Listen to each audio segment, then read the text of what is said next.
Hello बच्चों, मैं ब्रजेश कुमार यादव आप सभी का अपने YouTube चैनल केमिस्ट्री हब में स्वागत करता हूं। बच्चों, आज हम लोग कक्षा 10 के अध्याय 2 चैप्टर का पढ़ेंगे जिसका नाम है अम्ल, क्षार एवं लवण। तो सबसे पहले हम लोग जानते हैं अम्ल कहते किसको, अम्ल होता क्या है।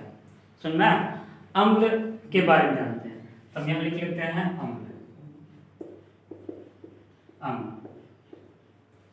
अम्ल देखो एक ऐसा पदार्थ होता है, अम्ल क्या होता है, एक ऐसा पदार्थ होता है जिसका स्वाद क्या होता है, खट्टा होता है। ठीक, अम्ल एक पदार्थ ही है, समझ में ना, इसका स्वाद क्या होता है, खट्टा होता है। जिन जिन पदार्थों का स्वाद खट्टा होता है उनमें क्या पाया जाता है, अम्ल पाया जाता है, समझ में ना। जैसे कि देखो कुछ उदाहरण आप रहे हैं, टार्टरिक अम्ल, टार्टरिक अम्ल, एसिटिक अम्ल, एसिटिक अम्ल, ये क्या होते हैं, किसी ना किसी पदार्थों में क्या होते हैं, पाए जाते हैं। ठीक है, खाद्य पदार्थ जो होते हैं उनमें पाए जाते हैं।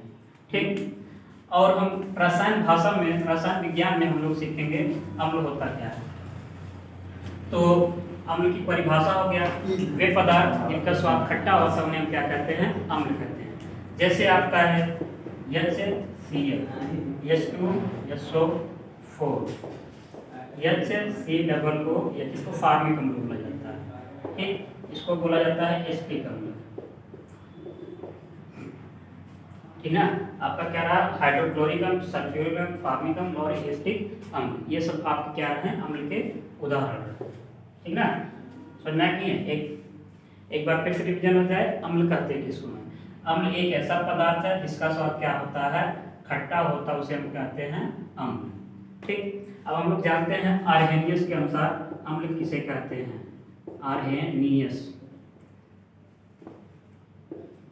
आर्हेनियस के अनुसार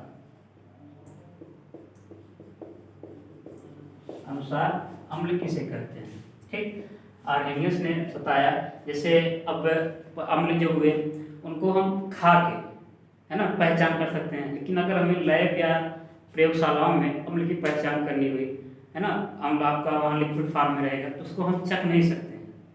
तो इन्होंने उस लेबोरेटरी भाषा, प्रयोगशाला के लिए इन्होंने परिभाषा दिया कि वे पदार्थ जो जलीय विलयन में H+ आयन देते हैं, वे पदार्थ जो जलीय विलयन में H+ आयन देते हैं उन्हें हम क्या कहते हैं, अम्ल कहते हैं। जैसे आपका यहाँ उदाहरण में आपका हाइड्रोक्लोरिक अम्ल, सल्फ्यूरिक अम्ल, फार्मिक अम्ल और यहाँ क्या है आपका एसिटिक अम्ल, ये सब क्या है आपके अम्ल के उदाहरण हैं। अब आगे हम लोग जानते हैं अम्ल को कितने भागों में बांटा गया। अम्ल को 2 भागों में बांटा गया। कितने भागों में बांटा गया, 2 भागों में बांटा गया। अब हम अम्ल के प्रकार के बारे में पढ़ेंगे। इतना हम मिटा देते हैं इसको।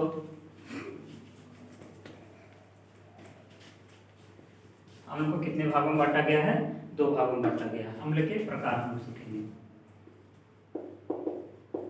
अम्ल के प्रकार, तो देखो उनके, है ना, आयनिक होने के गुणों के आधार पर, जलीय विलयन में आयनिक होने के गुणों के आधार पर उनको कितने भागों में बांटा गया है, 2 भागों में बांटा गया है। कितने भागों में बांटा गया है, 2 भागों में बांटा गया है,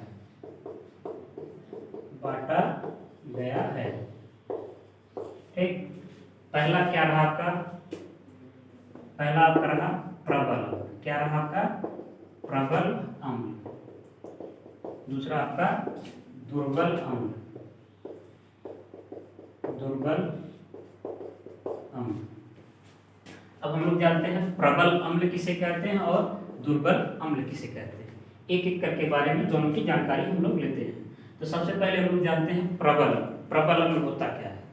तो आर्हेनियस के अनुसार हमने अभी सीखा कि जो पदार्थ, ठीक ना, जलीय विलयन में H+ आयन देते हैं उन्हें हम अम्ल कहते हैं।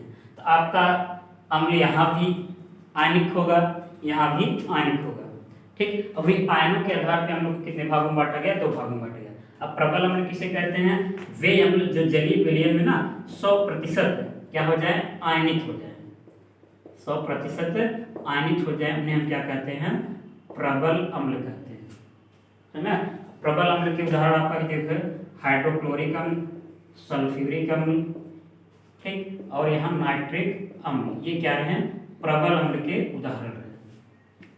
अगर इनको जल में डाला जाए, ये क्या होते हैं, पूर्ण रूप से क्या हो जाते हैं, आयनित हो जाते हैं, 100% क्या हो जाते हैं, आयनित हो जाते हैं। समझ में नहीं है? एक बार फिर हम लोग देख लेते हैं प्रबल अम्ल किसे कहते हैं। वे अम्ल जो जलीय विलयन में पूर्ण रूप से, कहने का मतलब 100% आयनित हो जाते हैं, उन्हें हम प्रबल अम्ल कहते हैं। एग्जाम्पल हमारा क्या रहा आपका, देख लो, पहला क्या रहा, हाइड्रोक्लोरिक अम्ल, दूसरा सल्फ्यूरिक अम्ल, तीसरा क्या रहा, नाइट्रिक अम्ल। ये क्या रहे आपके प्रबल अम्ल के उदाहरण हैं। अब हम लोग सीखते हैं दुर्बल अम्ल। दुर्बल अम्ल किसे कहते हैं, तो देखते हैं, वे अम्ल जो जलीय विलयन में पूर्ण रूप से या पूर्णतः आयनित नहीं हो पाते, उन्हें हम क्या कहते हैं, दुर्बल अम्ल कहते हैं। एक बार फिर से, वे अम्ल जो जलीय विलयन में पूर्ण रूप से आयनित या पूर्णतः घुल नहीं पाते, उन्हें हम क्या कहते हैं, दुर्बल अम्ल कहते हैं। जैसे आपका देखो फार्मिक अम्ल हमने अभी बताया था एग्जाम्पल में, और क्या था आपका एस्टिक अम्ल। ये ऐसे अम्ल हैं जो क्या होते हैं, जलीय विलयन में पूर्ण रूप से घुल नहीं पाते, पूर्ण रूप से आयनित नहीं हो पाते, इसलिए इनको हम क्या कहते हैं, दुर्बल अम्ल कहते हैं। धन्यवाद।